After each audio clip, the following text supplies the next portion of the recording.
Hey YouTube, welcome back to another video.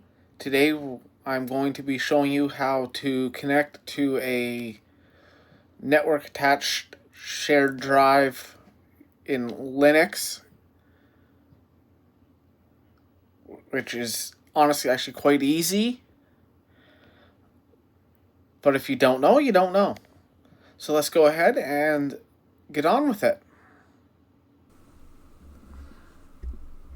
So as I've already said, I'm going to be showing you how to connect to network shared drives. I have two that I have here. One's my Plex server. The other is just a 6 terabyte external drive that I've connected through the network for storing files, other things like that anybody in the house has access to use. It is actually very simple on how to do this. This method will require you to do this every time you reboot the machine. I typically just leave my computer on all the time, so for me it doesn't really matter.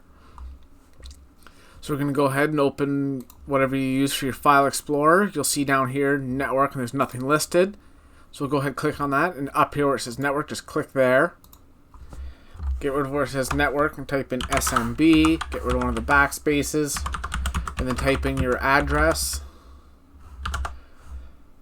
for whatever the drive network address is, and then you want to put in the share name that you're accessing. So in this case it's going to be Plex. Now you can see I have access to my server, and you can see this down here. So even if I close it out, it's still there. And then again, I'm going to just do it again to connect to my other share.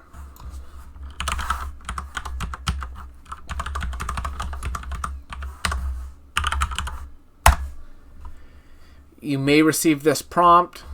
I don't have any kind of credential set up for accessing it because I don't feel that it's needed because my network is secured. Just hit connect. And there's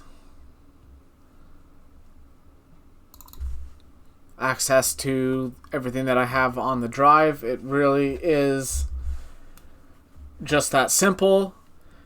There's nothing really to it. So I hope this has helped at least one person.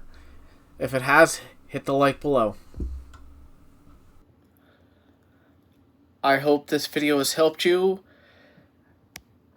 If it did, don't forget to hit the subscribe as well as the bell notification to be notified of when I go live. And if you like the video, hit the like button as it helps with the YouTube algorithm. Stay tuned, and I will see you in the next one.